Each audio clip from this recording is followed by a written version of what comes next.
So I've come up with the problem again. I can't put words on the page. And I'll tell you, here is how my day looks now. I wake up, I drink my coffee, then I sit down, open my notebook, and start to think about what I'm going to write today.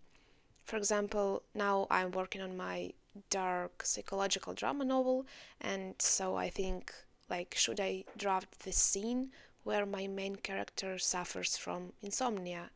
Or should I write a flashback that will show his childhood trauma or describe some, I don't know, nice little detail like his keychain or the yoga suit his girlfriend wears, or I probably have to describe the spices that he puts into his dish because he's making dinner alone in his apartment.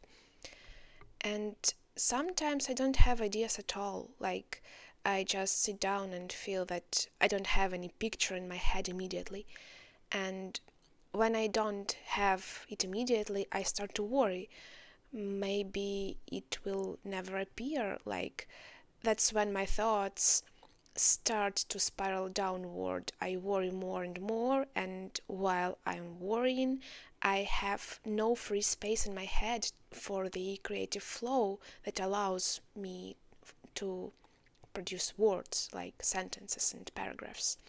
And because I can't produce words, I start to worry even more, and it goes on and on.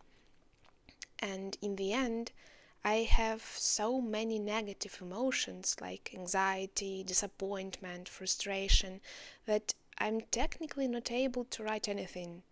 I just can't construct a story. Does that sound familiar to you?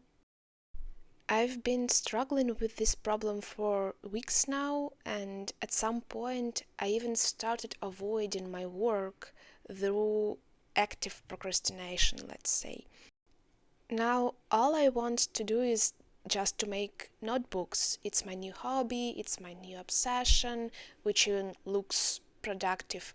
But I bought 3 stacks of high quality paper at a thrift store, but I still felt like it wasn't enough. I needed more paper, I needed more art supplies. What if I ran out of it? Like, I just needed more, I wanted more. And you see, I thought I needed more even though I already had 3 stacks of paper. That's more than enough paper to supply an army of writers. And yet, I couldn't stop. I kept thinking about where to get more. I was constantly thinking about finding better paper, making more notebooks, learning new bookbinding techniques, and that stuff. I spent whole days practicing different bookbinding methods, googling tips, and fighting with my printer because it refused to print neat lines, like, the kind that don't break into pixels when you look closely. And I could feel that this hobby was becoming unhealthy. I couldn't concentrate on my work, and all I could think about was what else to buy, what else to make with paper. So that's when I suspected something was wrong. There had to be some deeper, hidden reason for this obsession. You see, buying paper feels like a step closer to that ideal self, without having to confront the unpleasant emotions that often accompany writing, like the ever present fear of uncertainty. What if today I can't write anything good? What if I will never be able to write anything good? That's when I realized that hoarding paper was my way of addressing a problem that has nothing to do with paper, actually. I was replacing solving the actual problem with the fantasy of solving it. Did this realization cure my obsessive thoughts? No.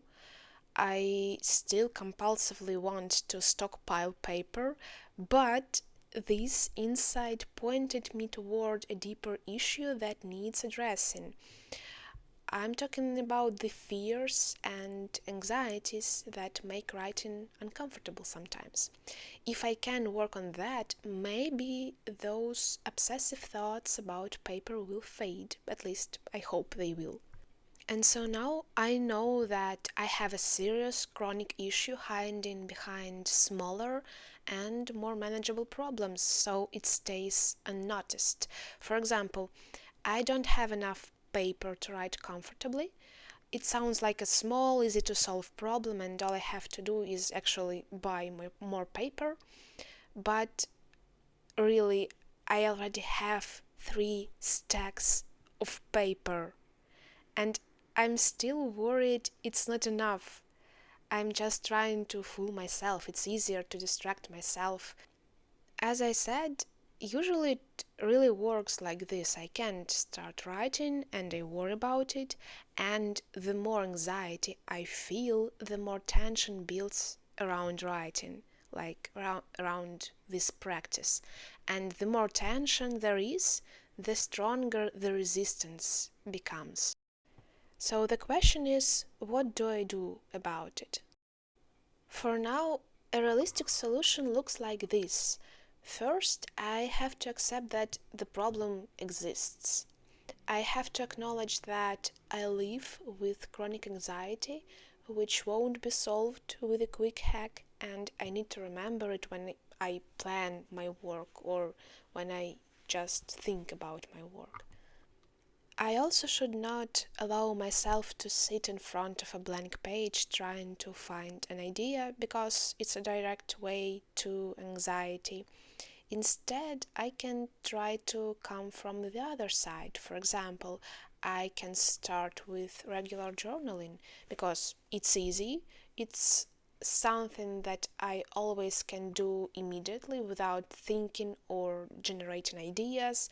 I just can lazily scribbling down my stream of consciousness, my fears, what I have done today, and probably from this friendly space I can start thinking about what to write today. It just comes naturally as the next step.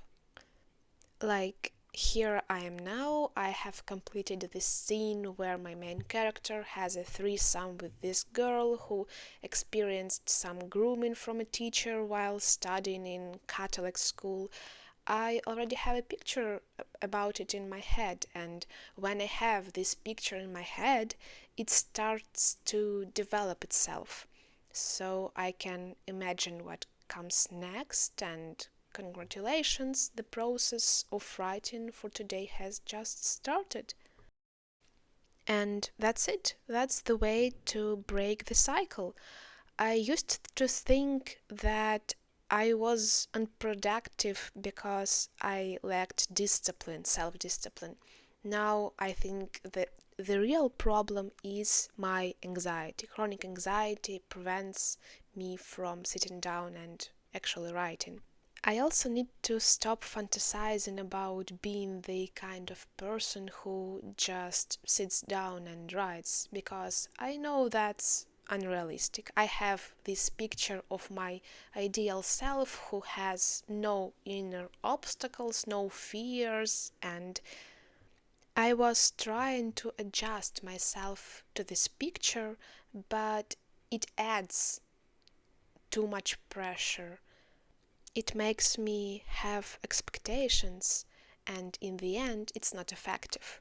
I finally have to admit that the harder I try, the less effective it is, and the more stressed I become.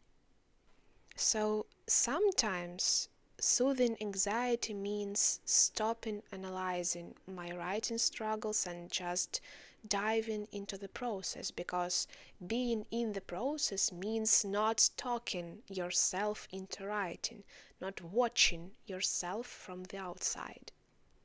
Right now, I have decided to take a 2-week break. That doesn't mean that I'm not writing, it means just I'm not forcing myself to write, and I don't plan for it, I don't expect anything, and That's it. That's all for now. I hope to make more videos like this in the future. I also think it would be great to talk a little more about my novels.